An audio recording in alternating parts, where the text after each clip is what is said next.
I can't not have ADHD. There's nothing that, even taking meds, doing everything on my thing, I will still have ADHD. I will still have days where the ADHD wins, as Brendan Mahan would say, and it's okay. Like, I don't know why my brain tells me that neurotypicals do everything perfectly when evidence tells me they really don't.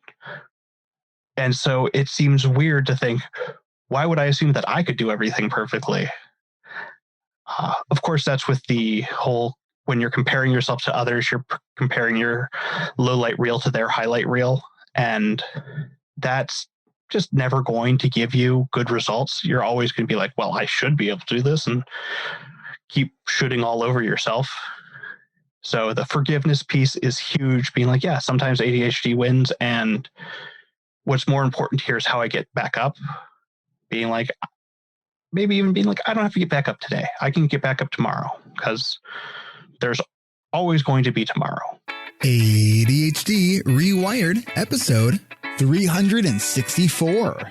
This is the podcast for those of us with really good intentions and a slightly wandering attention. I'm Eric Tivers. I'm a licensed clinical social worker by training and a coach by design. I'm your host, and I have ADHD. ADHD Rewired is more than just a podcast. We are a community. We are wired for connection, and you are not alone. Go to ADHDrewired.com to learn how you can join us in our free secret Facebook group. Get additional resources for every episode, including links to any resources we mention on today's show. You can support us on Patreon, sign up for our email newsletter. You can request podcast postcards to distribute to your clients and support groups, and you can learn all about our intensive online video-based coaching and accountability groups. You can do all of this at our website, ADHDrewired.com. We know that starting is the hardest part, so let's get started. Welcome back to another episode of ADHD Rewired. Today's guest is Will Curb. Will, should I introduce you? Should I read your bio? I don't remember what I wrote. So here's what you wrote. William is the proud owner of an ADHD brain and a podcast aficionado. While he was learning more about ADHD to help himself, he thought, I wish someone had told me about this when I was diagnosed. So Will decided to create a quick, mindful podcast to share actionable tips that help manage your ADHD. Before the podcast, Will worked managing the Portland Stags professional ultimate frisbee team and ran an ultimate frisbee podcast. His interests also include Legos, 3D printing, video games, and playing with his 3 and 5-year-old kids. You didn't add, and you have a pretty good collection of ugly Christmas sweaters. Oh, yeah. I was getting one every year, but I didn't get a new one this year. So you had to recycle the old ones. Mm-hmm. So this is, in very ADHD fashion, the interview that was designed to be the 1 year sort of celebration conversation of hacking your ADHD. And because it's in very ADHD fashion, we're actually recording this a year and like 3 months after the 1 year anniversary. Yeah. Okay. So first of all, I think that now I'll admit I haven't listened to every episode, but every time I listen to an episode, I'm like, I should be listening to every episode because they're so good. Like they're really, really well written. They're funny in the way that I find things funny, kind of dry, dorky, dad joke, kind of funny. And I'm just really curious as what the learning process has been like for you as you've continued to write these episodes and release one just about every week. Yeah. Well, first off, thank you. I appreciate that. And it's still kind of amazing to me when I work on an episode and then I'm like, oh, I had no idea what I was talking about last week. I have to rewrite this idea that I was working on, because I'll read something and be like, this drastically changes everything. Of course it doesn't, but in my head, I'm like, oh, I need to really incorporate this idea, which changes how this all works together.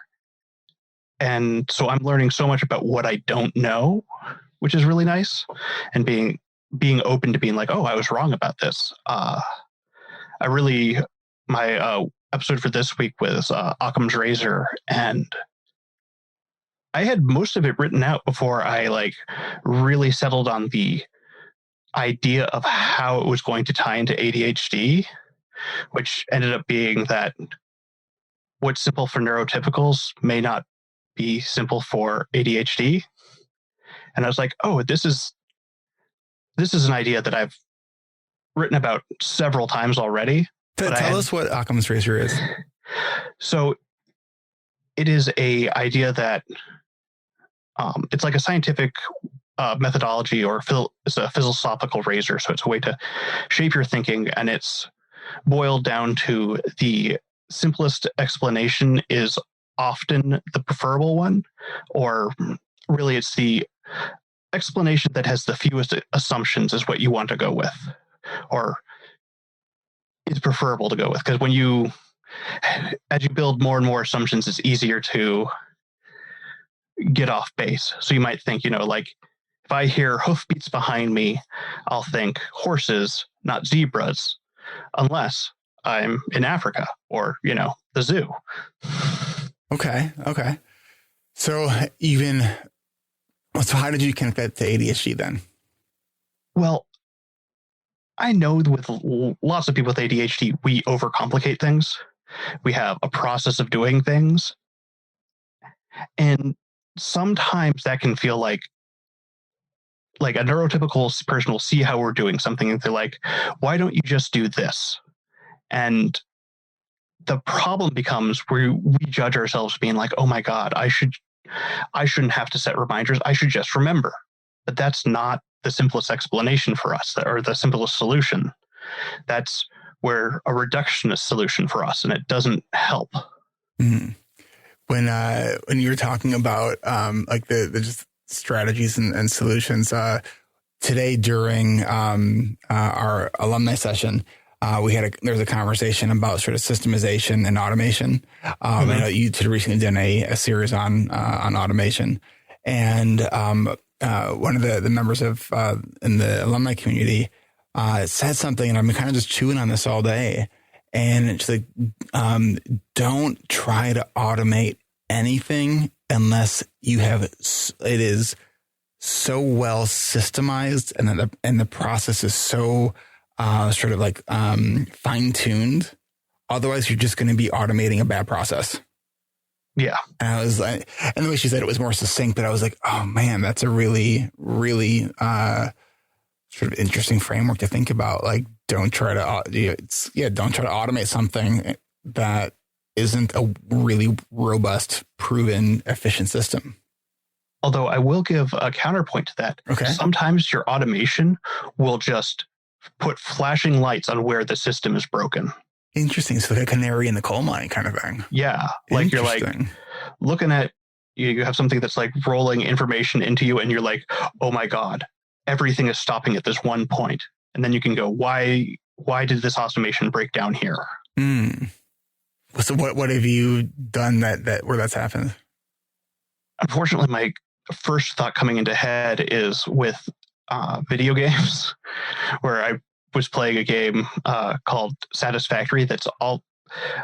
I live a interesting life where I play video games about logistics and automation and building a better factory.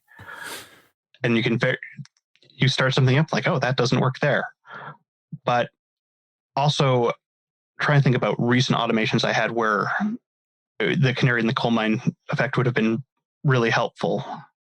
So we have a robot vacuum at our house now. It's one of our... Is it amazing? It is so amazing, but it cannot run if the kids' toys are all over the floor. I mean, it could, but it would just go around them and it'd be more trouble than it's worth. And so that really highlights, if we want this, we can't have this run automatically unless we have another process to get all the toys picked up. So you need the pre-robot that comes and cleans up all the toys. No, I've seen a video of a toy robot, but...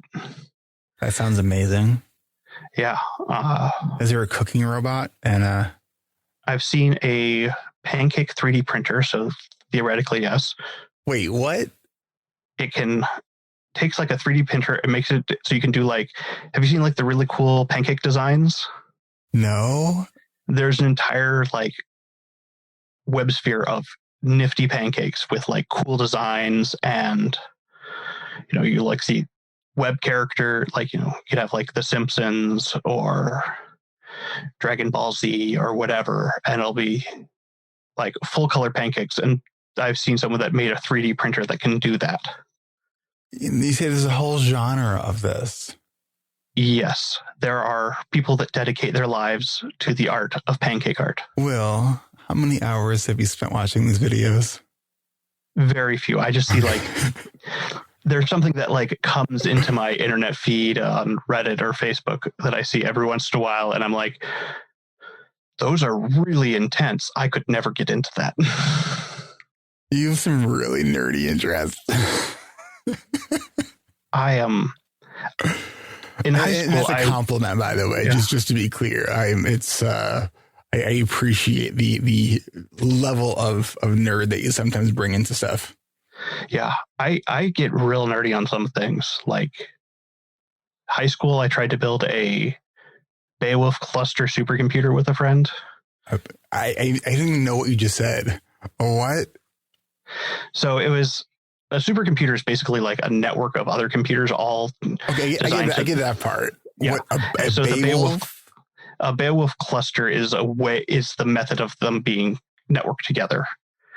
Unfortunately, we got like old computers from a school that they didn't want anymore, and they were old enough that they couldn't run they were one generation out from being able to actually run it. So I just had this stack of computers in my house for a while. Did they work? Like you got them to work together? Yeah. What does your wife think about all these interests that you take on? Is she into it too?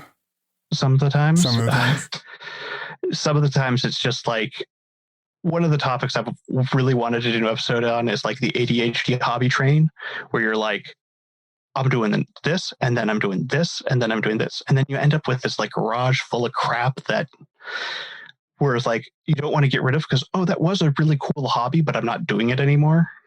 So I used to do that, more of that. And I recently taken something on that I'm wondering if it's going to turn into that. It's painting. So like I've been getting a lot of paints and different canvases, and I really do enjoy it.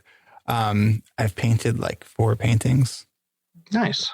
But I was getting ready to like buy some more stuff for it. Like I was like, wait, I should actually first use what I've already purchased before I buy more stuff. Cause it's,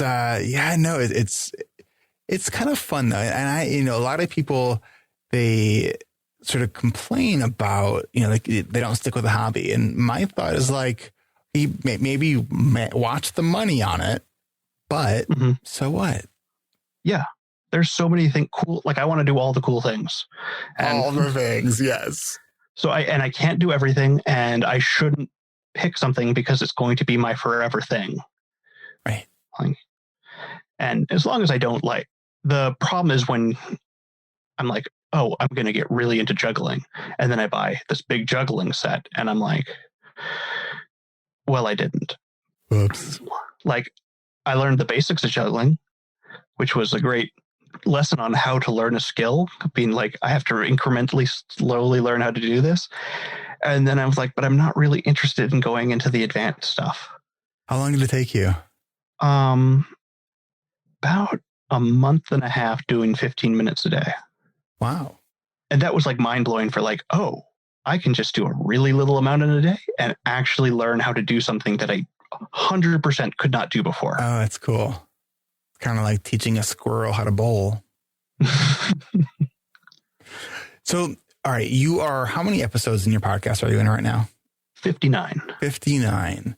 And it's like, let me ask you this. Are you still enjoying it? Most of the time, yes. Like it's fair answer. I mean, this is something I've written about a bunch, is that everything has a crappy part. Yes. Yeah. Like when people are like, find your passion, you'll never work again. I was like, well, you'll still work because everything has a crappy part. And love that. When you pretend like you're not going to hit that, it really like hurts when you're like, why am I not enjoying this? I should be enjoying this. It's like, well, I enjoy editing the podcast for the first hour. The second hour sucks so much more because I want it to be done by that point. I only edit my ads, like that. The rest of it gets edited, and I so relate to that. Mm-hmm. Like, yeah, this is so fun. And I'm like, I want to be so done with this right now. Yeah, it's like my wrist hurts, and I'm like, because I like have like my like hand on my keyboard and a certain thing to like select the things the right way and paste in like little either delete audio or paste in little clips and stuff. How are you coming up with topic ideas? Mostly plagiarism.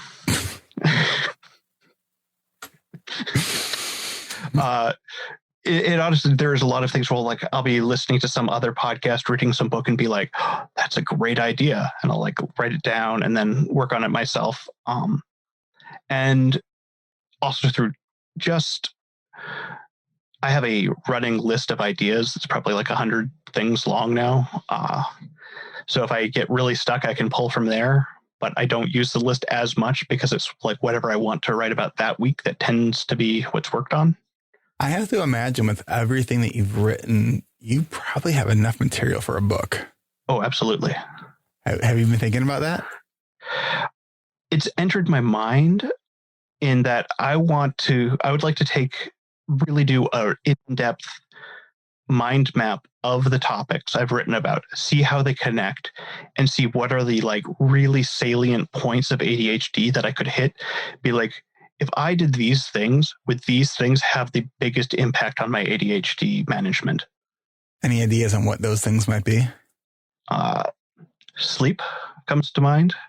Hydration comes to mind. I was going to say, I bet water's up there. I always think of you when it comes to water.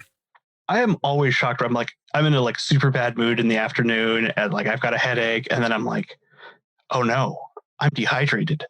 And I drink some water and like, that was too easy. I hate this. I want a more complex solution to why I'm feeling bad. Going back to what is it? The Occam's razor. Yeah. It's like, oh, I guess if I just drink water, I feel better. So I think we should do this. I think we should all take a quick water break to hydrate the brain and body, and we will be right back. Support for this podcast comes from the ADHD Rewired coaching community, which includes our intensive coaching and accountability groups and our alumni membership community. A major revelation was the understanding of the difference between projects and tasks. I have amazed myself with my ability now to look at something that I need to do and think about how long that might take, think about the obstacles, and break it down into a bunch of steps that I can work through methodically and not get distracted. And there's this amazing confidence and calm that comes with having a plan and knowing what the next step is. That feels honestly life-changing.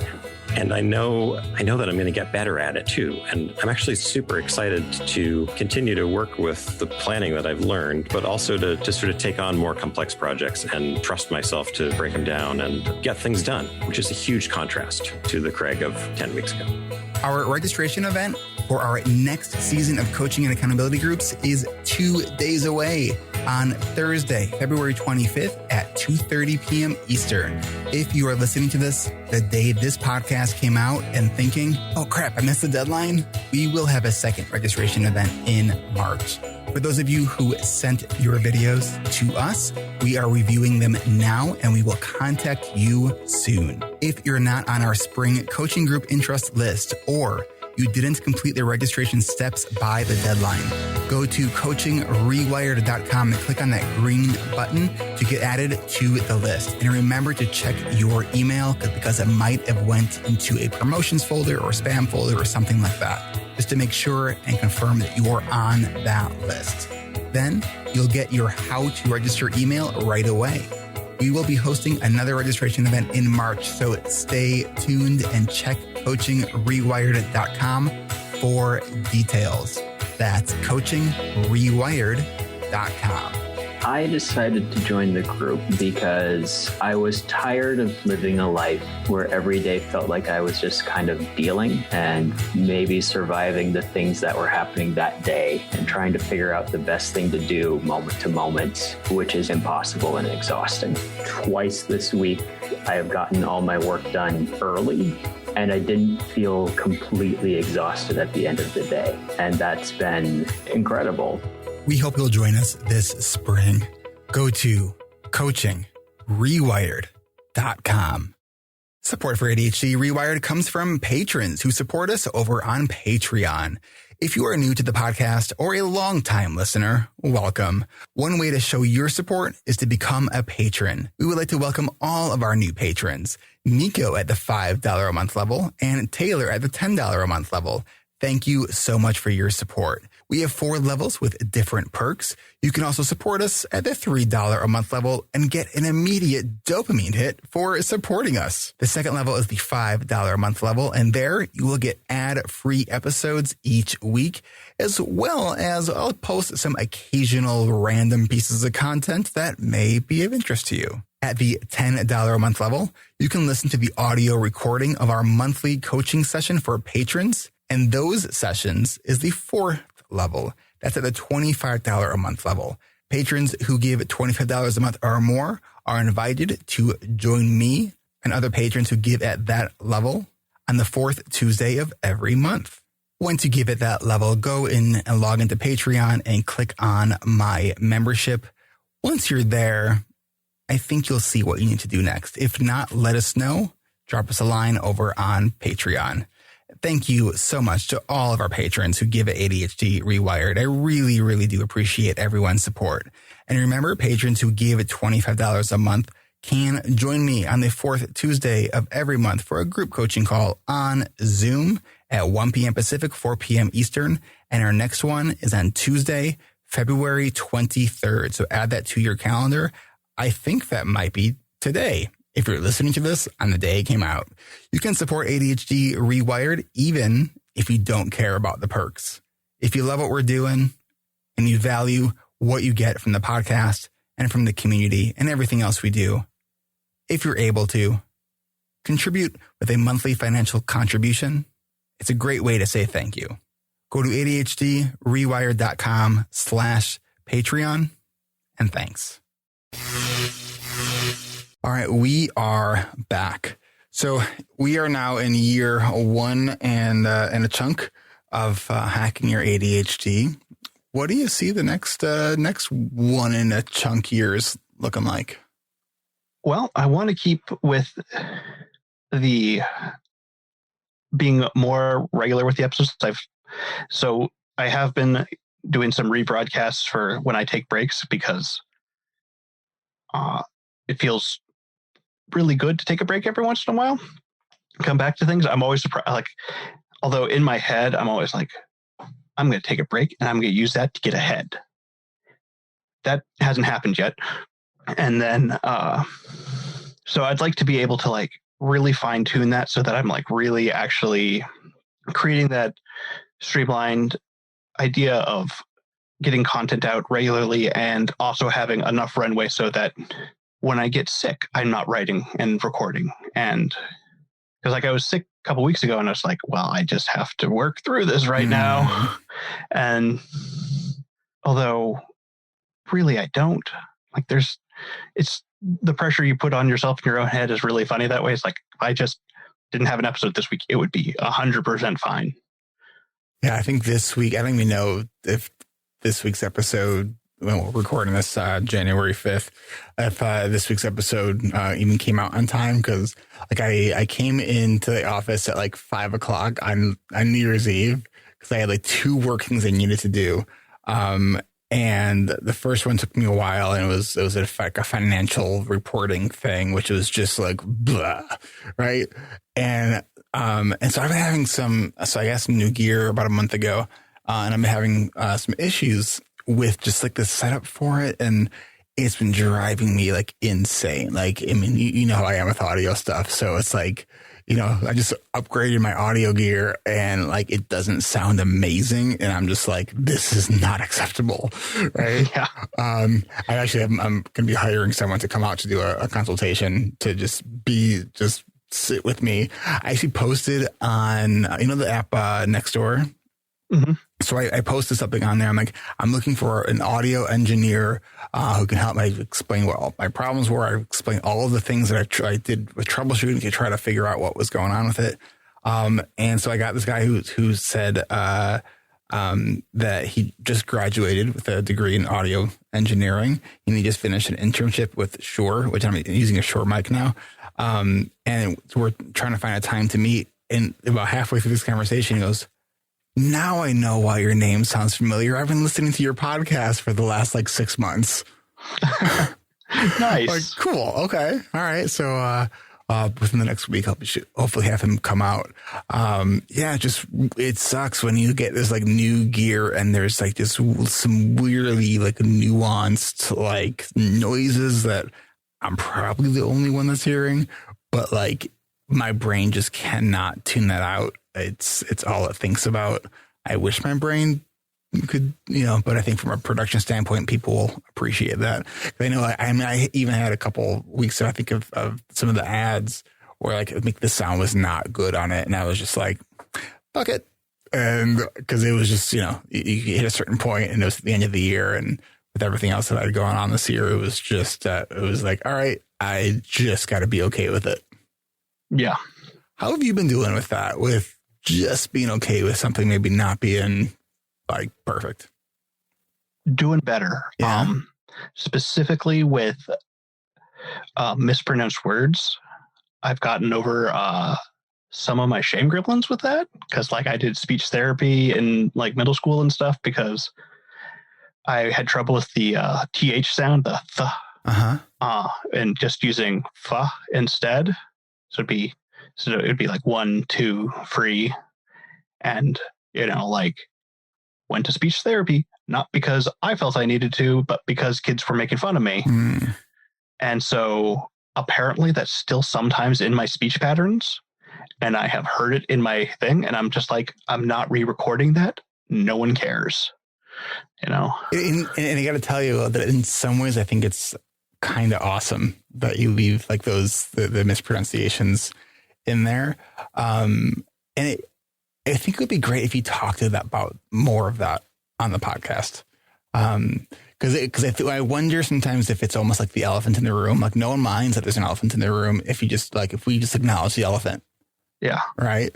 So I was wondering too, like when you're doing your editing, because you've shared before that you have dyslexia, right? Mm-hmm. And so that's probably part of that process. So you're writing a script, you're then reading it for sort of audio broadcast. All right. So and then you have can never say the word right. Phenologic. Help me. Phenologic. It's that technical word that means you have a hard time pronouncing certain words. Oh, I don't know that one. All the speech therapists listening right now are like screaming at me and I can't hear you. I'm sorry. Like if I could, I would say it correctly. Phenological, or my brain is saying, nope, that's not it. It's close to that. I'm in the ballpark of it. It's like, get me off of this, Will. So I can't help you out. Sorry. So yeah, it's like 3:15 right now. I did actually take a booster of Adderall before we started recording, which I usually don't. But we also had no real intention on this episode. So this is what happens. We're just having a conversation about the podcast. And I think so. I was wondering if listening to yourself, if that's had any like impact on speech production, do you think in any way? Reading what I've written out loud has definitely made me go, oh my, that sentence is terrible. Writing for the purpose of reading, is a totally different kind of writing. Yeah, it definitely is. There's definitely you want to repeat words even less. Like I noticed just now that I used the word definitely twice in a row pretty much. And I was like, oh no, can't stay away from that word again. And I'll see that a lot in the writing as I'm reading it, being like, I need to rewrite this as I'm reading it. Sometimes that goes smoothly. Sometimes it does not. And that is one thing I've been thinking about for this year, is looking into like a speech coach or something that I can do online. Because my first thought was I should find some like online course about making speeches and stuff. And I was like, no, save your money, hire a coach. You'll get much better results. Well, what if you look into working with a speech therapist? That could work too. I was just thinking like just someone that's like anyone to help like with the talking through things. I don't really mind the mispronounced words anymore. And just, the idea of being a better presenter through the audio form, which I feel like I've definitely become. I'm more confident speaking through things. Mm-hmm. I think that breathing, like breath control, is such it's a huge part of it. And like, so when I'm writing when I'm writing my ads, like I am thinking, so there's commas and then there's breaths, right? Mm-hmm. And like both are its own thing, right? And you have to always though be thinking about where is the breath going to come in? Like, and so what I find, and I don't know if you find this in your writing, that often in writing for a podcast, because you don't want to make it sound like you're reading, right? Because that's right. That I tend to write more in fragments. Yeah, I've started doing that more. My scripts have evolved to be more idea friendly for reading through and being like, I'm going to add on to this. I did a while ago do a script that was only bullet points. It took me a third of the time to write and then even less time to edit, but I have so much trouble writing that style that that was on a behavioral economics thing, nudging. And so I already had a good feel for it, so I felt like I could talk about it. I just had to like make sure I had examples ahead of time so that I didn't try and think of things on the fly. Doesn't work as well for me when I'm like, oh, here's an example. I'm like, no, that I have to come up with the idea beforehand if I really want to like hit it out of the park with an idea. So I'll often, when I'm working on an episode, just be like, examples of blah, blah, blah. And then be like, okay, where in my life does this apply? Oh, interesting. Okay, cool. It's a cool little behind the scenes, how the sausage is made. Yeah. Do you have some favorite episodes? I liked the automation one, which is also one of the listener favorites. It's a series too. How many did 3. You do? 3. Yeah. I like that. I've really been liking that you do that. It's like, wow, you really planned this one out. It feels that way. But usually I'm writing the first episode and went, oh no. It's way too long. That's what the automation one is like. Okay, I'll write the first one. Okay, I'll write a second one. Oh no. I kind of felt like that was going to happen when I started the first one. I was like, this is, because it's the choice of being like, how in depth do I want to go versus, the length of the episode, because I can like really dive deep into an idea, but then sometimes that doesn't give me enough meat to like flesh out an entire episode, or it can give me too much and I have to be like, okay, this idea relates to this idea and they need to be connected, but I can't get them both in one 15-minute to 20-minute episode. Have you broke the 20-minute mark? Twice. Oh man, I know. I remember you did it like the 90-minute mark once, and I was like, "Oh, Will, like, where's our 15-minute podcast?" It's yeah. They've been trending longer, right up till like the last 2 episodes have been a little bit shorter than but before that they'd been like 18, 19 every time, and I'm like, I'm part of that. I switched the software I was using to write, and then I didn't see the length of the episode as much. Oh, interesting. What are you using to write? So the same thing I used to organize all my stuff is Notion. Notion, yeah. So now I just write the episode directly into Notion, and I have like 3 it makes it really easy to set up templates. So I can just click new episode and it'll pop everything up, and I can have these 3 like toggle windows that I can open and close. And so I can use that to like plan to have the 3 sections that I usually have in an episode. And because I can collapse them, I don't see how long certain sections are sometimes. But it's also nice because I can move them around, because sometimes it'll be like, well, section 3 really is the introduction to this piece. That needs to go up here. Oh, interesting. Okay. Man, it's I have not done a sort of a scripted episode in year. I think 2 years ago I did one. I'm trying to remember if it was a script or a bullet point. It was when I did a year in review. Yeah, I didn't do one last year because last year at that time, like my life was just a complete shit show. So I'm like, I'm just going to skip that one. I'll probably give it an update at some point, and I don't know when this will be released. So who knows if it already happened. It's podcast time is weird. We're talking about things now that's going to be in the future, but it might be in the past once it's just like it hurts my brain every single time. Yeah. Are there things you've been wanting to try out with the podcast that maybe you've been thinking about? There are a couple things. So doing a few more interviews, I think would be interesting. I did the one with Brendan and also the one with Carrie where she was interviewing me for my 1 year. But With Carrie Gormley. Yeah.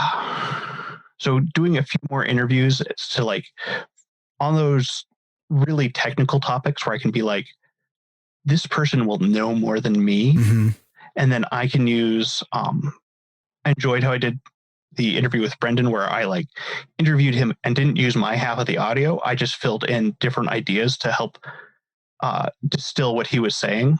Yeah, I know some people that do it like that. Like, and or they'll like even re-record their questions.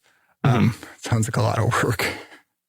It was a lot of work, but it was also, I don't know if it was better than a regular interview, but it felt like I could really make sure I got the point across of what the episode was about. Because that's like one of the things is I really want my episodes to be really focused and like there can be takeaways that you can specifically see. You know, I love that you do that on your podcast. It's that sort of very traditional kind of like presentation modality of let me tell you what I'm going to tell you. Let me tell it to you, and let me tell you what I just told you.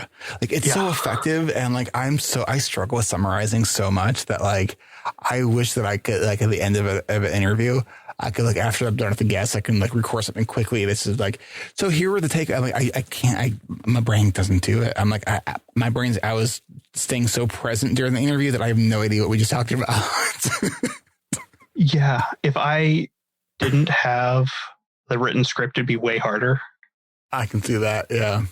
Because what I do is since I have two monitors, I just like pop my intro, outro script onto one monitor and the actual script on the other one and be like, okay, what did I say?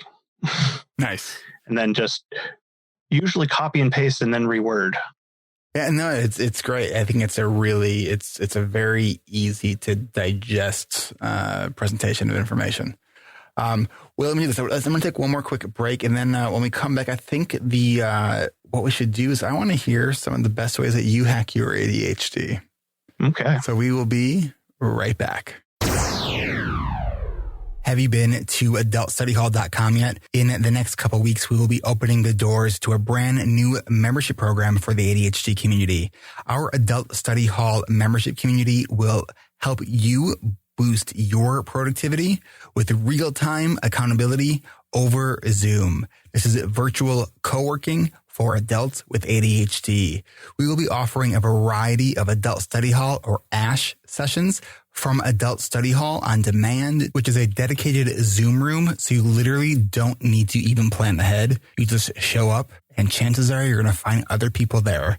Right now, I'm actually in there right now. And including me, there are 9 people in Adult Study Hall on demand. It kind of looks like the Brady Bunch right now. We have member hosted sessions where you can schedule yourself and let everyone else see that you're going to be in a Zoom room working, and anyone else can join you. We already have sessions posted and scheduled 5 days a week, and more will be coming as we grow. And don't forget, one of the things that will differentiate us is we will also be having some guided sessions. I just scheduled and posted one of our first guided sessions that I will actually be leading, which will be a 3-hour work session in the structure of Pomodoros. So if you have a hard time taking breaks, you're going to have some support. We will help you take that break and then get back to work. Are you on our founders list? We're offering our founders, the first 100 members who join and sign up at adultstudyhall.com, a chance to lock in 50% off their membership. Our Adult Study Hall membership will give you virtually round-the-clock accountability for only $19.99 a month. But if you are one of our first 100 founding members, you can join us for only $9.99 a month. And as long as your membership stays active, your rate will never increase. About half of you that we sent an email to asking you about when you would like to have those facilitated study halls said that Thursday afternoons at 12 and at 2 p.m., those were the winners for those polls. We still are going to keep those polls open for another week or so to see when the best time to schedule those for you are. So if you got that email from us and you haven't responded, please do so, because that would be really helpful for us setting up the structure and schedule for Adult Study Hall Plus, which is our facilitated Adult Study Hall programs. Go to adultstudyhall.com to add your name to the list to get your chance at locking in our founders rate of only $9.99 a month. Well, I do believe we are only a few weeks away from launching. I know I've been saying that for the last several weeks or maybe month or so plus. Glad to report that, again, I've made some really good progress on this. And I'm really, really getting more and more excited for you to see how this is all coming to be, because I think this is just going to be an awesome community. And I'm really looking forward to having you be a founding member. And if you're listening to this after that, becoming a member of adultstudyhall.com. So if you want to be a founding member, go now. Go to adultstudyhall.com. That's adultstudyhall.com, and let us know. I want to welcome all of our new listeners to ADHD Rewired. We also want to let you know that we have 4 podcasts here on the ADHD Rewired podcast network, including this one. We also have one for parents and educators called ADHD Essentials with Brendan Mahan. His latest podcast is with our newest podcaster, MJ Siemens. The episode is called Growing Up an ADHD Asian Minority in Canada. Go to ADHDessentials.com/podcast to listen to MJ's story. And if you haven't yet checked out Hacking Your ADHD with Will Curb, you need to start subscribing. Will's series on digital declutter is this month, and he continues this week with Digital Declutter, Too Many Tabs, Part 2. Check it out and subscribe at hackingYourADHD.com. And now it is official. You can now subscribe to ADHD Diversified with MJ Siemens. Episode 1 is actually dropped on this podcast feed as a trailer episode. But why don't you go right now to ADHD Diversified and hit subscribe? And you can join all of us from the ADHD Rewired Podcast Network every second Tuesday of the month for an hour of live Q&A. We do this at 10:30 a.m. Pacific, 1:30 p.m. Eastern. You can register at ADHDrewired.com/events. We will also be joined by Moira Mabin, the future podcast host of the ADHD Friendly Lifestyle. She's right now in the middle of leading her very first ADHD Rewired Coaching and Accountability Group season. She is our early bird. She's doing a 6 a.m. Pacific time group. We will be offering that again, and we'll have information on how to register in a couple weeks for her group specifically. Come hang out with all of us from ADHD Rewired. Go to ADHDrewired.com/events to join us for the live Q&A. Also, like our Facebook page, we stream those live Q&As on our Facebook page, so you'll get notified if you like us. We hope to see you there. All right, we are back with Will Curb from Hacking Your ADHD. And so Will has not prepared a list of top 10 things or ways he hacks his ADHD.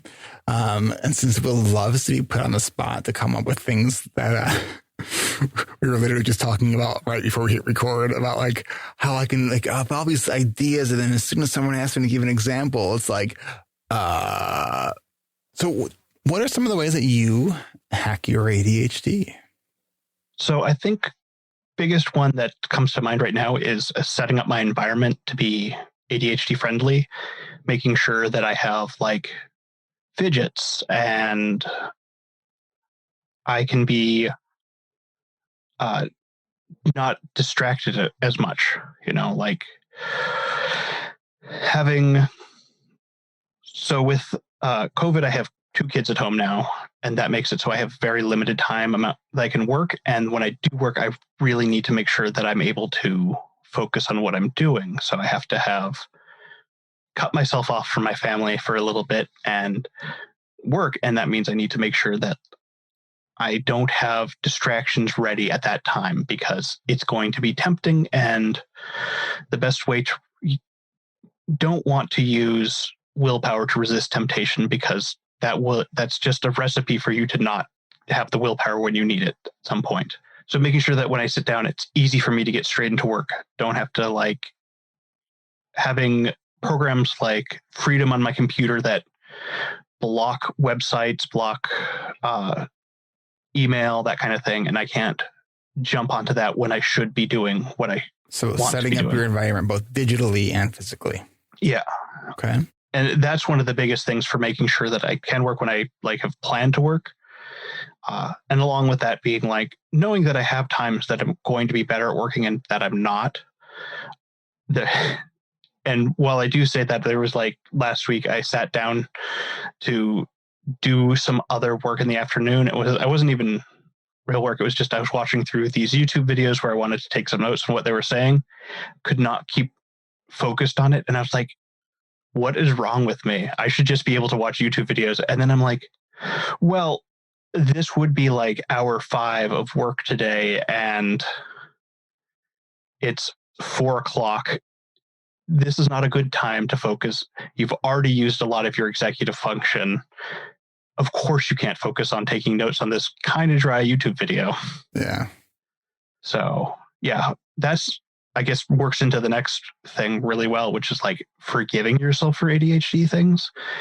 Just it's so easy to be hard on yourself and being like, well, I can't not have ADHD. There's nothing that, even taking meds, doing everything on my thing, I will still have ADHD. I will still have days where the ADHD wins, as Brendan Mahan would say, and it's okay. Like, I don't know why my brain tells me that neurotypicals do everything perfectly when evidence tells me they really don't. And so it seems weird to think, why would I assume that I could do everything perfectly? Of course, that's with the whole, when you're comparing yourself to others, you're comparing your low light reel to their highlight reel. And that's just never going to give you good results. You're always going to be like, well, I should be able to do this, and keep shooting all over yourself. So the forgiveness piece is huge, being like, yeah, sometimes ADHD wins. And what's more important here is how I get back up. Being like, maybe even being like, I don't have to get back up today. I can get back up tomorrow, because there's always going to be tomorrow. Cue the Annie song. What else? Then using timers has been super important, to be like, this is how much time I have. My 5-year-old has been diagnosed with ADHD, and we were talking with her therapist about like her not being ready for things. And I'm like, oh, I have a solution for this. I don't need to talk to you anymore. I just needed to acknowledge that this was a problem out loud. So now we have like a time timer in her room, Nice. time timer in the living room, and one in the playroom. And They figured out how to adjust the timer. Because now we can have them set it. She doesn't know how to read time yet, but she knows that the 30 is on the bottom. Mm-hmm. It's like super helpful for like, we have quiet time in the afternoon. That's right now. My kids one is napping, one is quietly playing on our iPad, but she does not get that at the beginning of quiet time. So we set the time timer. And then after that's up, she can find one of us and we can unlock it for her. Nice. And like, it was very funny talking to her therapist and be like, I have solutions for this. Why did I never consider that I have solutions for problems until I verbalized them? Well, and I think too, it's when it's our own kids, sometimes it's like that in and of itself can blind us to the solutions that like we know to use. I mean, it's true with my own son too. I'm trained as a therapist, right? Like who worked with kids who are just like my son, right? And then there are things that like I'm struggling with my son, and I'm talking to somebody else about it. And like, well, have we tried this? And it's like, right? It's of course, like, no, I have not tried that. And thank you. Because yes, that is actually a recommendation that I would make to other people to try. And it's, because you're so close to it. It's hard. Well, I mean, and it's the same thing for me. I'll be like writing about something and be like, light bulb, why am I not doing this? This is what I'd tell someone else to do. And honestly, the podcast has been a great hack for my ADHD because it forces me week after week to look at issues and not just think about them a little bit, but really dive in and how to solve them, how to work around them, and do it from a perspective of how would someone with ADHD solve this problem instead of how would a neurotypical solve this problem, which is also like the huge thing I've learned is that it's really easy to be like, I know what I should do, but then not understand like very viscerally that I only understand how someone that doesn't have ADHD would solve this problem. I don't. And if it's a solution that doesn't work for ADHD, it's not really a solution. Mm. Yeah, no, it's, I know I've said in coaching groups before that the work that I do, like with the coaching and the podcast and everything, is one of the best things that I do for my ADHD because it has a forcing function of I am thinking about and talking about it all the time. And if we are not intentional about how we think about our ADHD, it's very easy to kind of just go into the background. And, so we hear about people who get diagnosed 4 or 5 times because they keep forgetting that they got diagnosed until like life blows up in their face again and again and again. Right. So it's, so maybe we should add to the evidence-based treatment for adults with ADHD, start a podcast about ADHD. Yeah. We have a growing network here that if you want to pitch us an idea for a podcast, let me know. Yeah. I mean, there's all sorts of angles to like look at ADHD, and it's fantastic to be like, because you listen to these podcasts and someone like talks about something, you're like, I have that problem, but I didn't think of it as a problem. I thought of that as life. Well, it's funny listening to a bunch of different episodes that you've done, and like it's stuff that that I was introduced to like in the coaching groups, but the way you presented it, I was like, oh, that makes so much sense. Like I feel like I'm learning from you, who learned this stuff from me. It's just a really cool kind of experience. It's like the student becomes the teacher. It's been really cool to be a part of that. Well, and that's been like a big part of me going, I still have something to offer, even if I don't always have completely original ideas I'm presenting. That was one of my struggles early on, was like, am I writing something that people haven't heard before? And doesn't matter. That's right. Is what I could like. Because everyone has their own voice around a topic. Yeah. Everyone has their own voice, and you can hear something 5 times, and then the 6th time you hear it, someone just says it in a different way, and you're like, that way, that's the one that hit me. That's like, I have this piece on perfection where I talked about, this was during the coaching groups. So I was thinking a lot about my ADHD issues, and I was driving my daughter to school, and I was just thinking like, man, perfection is just this hard thing because I value myself on my work. And when I know you can't make anything perfect, and then this light bulb went, oh, switch that equation around.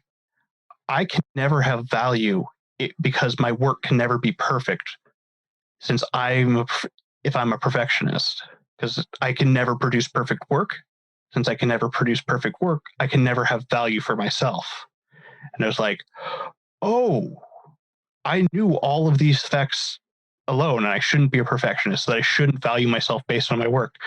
But when I just sitting there listening to Let It Go for the 1000th time, my brain could wander and find out the truth that you really shouldn't be a perfectionist. And I even got emails from people when I posted my episode on perfection being like, that point there, like that's hearing it in that phrasing really sunk in for me. I often have that feeling listening to, like, you're great with words. Like you know how to write a phrase. And it's like, I think you do something that I think that like Jessica McCabe does so well. Like she distills stuff down to its very core essence, so that when it's explained in the way that she does it or you do it, it's just like, well, yeah, duh. But like it didn't feel that way beforehand, right? It's like so clear and obvious because you simplified it, and that's that's not an easy thing to do. So thank you for all the work that you're doing at the podcast. It's great. Well, thank you for saying so. So I know, people know that ADHD Rewired has a Patreon page, and thank you to all those patrons. Now, as of right now, still, you are like not really doing anything with the podcast that is really helping you make any kind of money. However, you have recently started a Patreon page not that long ago.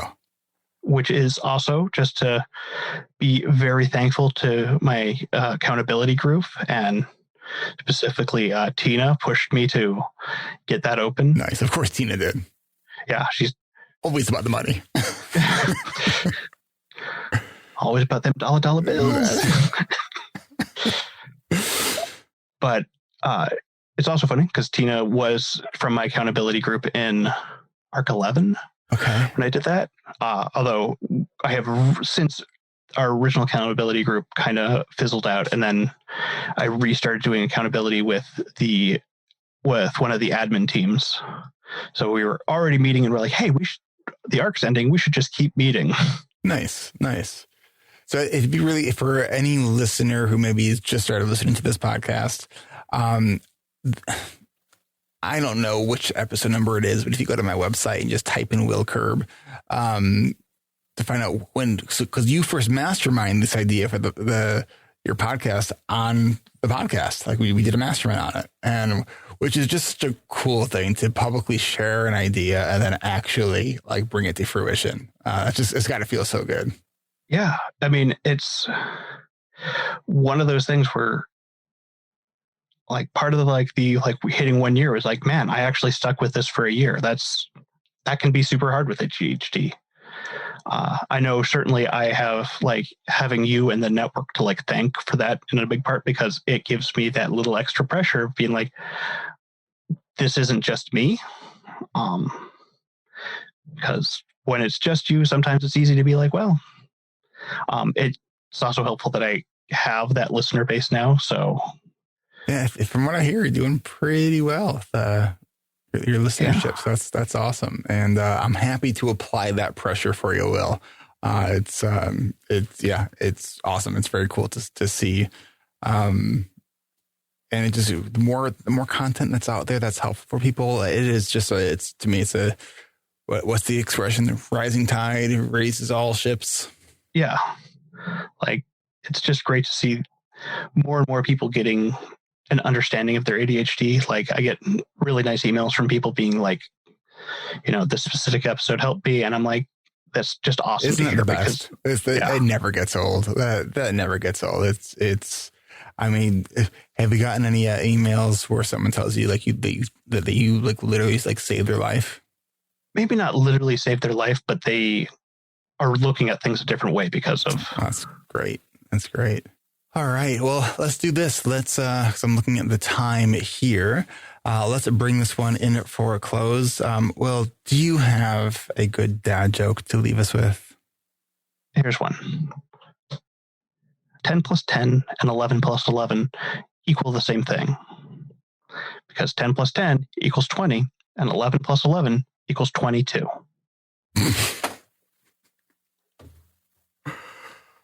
Oh man, that's great. That's great. I love that you end your shows with the dad jokes. It's so good. I don't remember when I decided to start doing that, but great decision. Great decision. Now I have a database of dad jokes that I have just in case I need to reference like ones, and more importantly, it marks off. I can put in there all the ones I've used already. Brilliant! Look at that. Look at that. Will Curb, Hacking Your ADHD. Go subscribe if you have not already done so. Thank you so much. Keep up the great work, and we'll have you on your next 1 or 2+ year anniversary-ish time. Yeah, we'll do like next time 2 years and 6 months. Sure, something like that. Whatever it is, it'll be your markedly late. That works for me because on time can be hard. On time can be hard. All right. Thanks, Will. Thank you.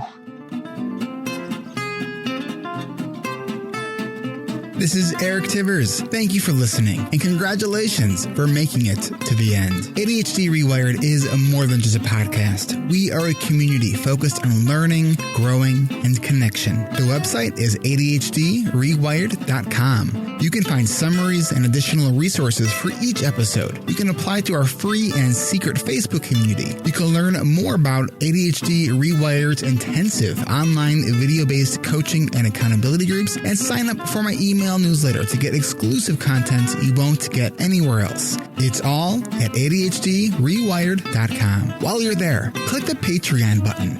If you're a regular listener and you're still listening to my voice, consider making a monthly contribution by becoming a patron through our Patreon page. If you are able to financially support my work, it would mean a lot. This show is free to listeners, but it is not free to produce. And patrons get really cool perks. You can follow me on Twitter at Eric Tivers. You can like our Facebook page at facebook.com/ADHDrewired. If you're a coach, therapist, or related professional, connect with me on LinkedIn at linkedin.com/Eric Tivers. You can also subscribe to ADHD Rewired on YouTube. And you can subscribe to ADHD Rewired on YouTube and see select interviews and some other videos I've posted. Podcasts change lives. You can make a difference in someone's life by spreading the word about this podcast. Mention it in your online communities on Facebook, Twitter, Reddit, or wherever you hang out online. And be sure to share it with your friends and your family and your clients, as well as your coaches, therapists, and doctors. And if you're a coach, therapist, doctor, or ADHD support group leader, and you would like a pack of podcast postcards to hand out, you can request those at my website, ADHDrewired.com. And if you're a member of CHAD or any other ADHD support group, please be sure to tell them about this podcast.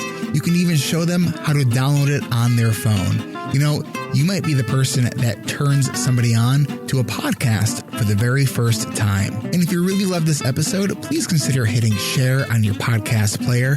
I'm only one person, and I count on you to help me spread the message. One of the biggest things that you can do to support this podcast and to help other people discover it is to leave an honest rating and review on Apple Podcasts, Stitcher, or any other podcast app that accepts ratings and reviews. And don't forget to hit subscribe on this podcast on your podcast app so new episodes are automatically pushed to your favorite podcast app. Looking for more ways to listen and learn?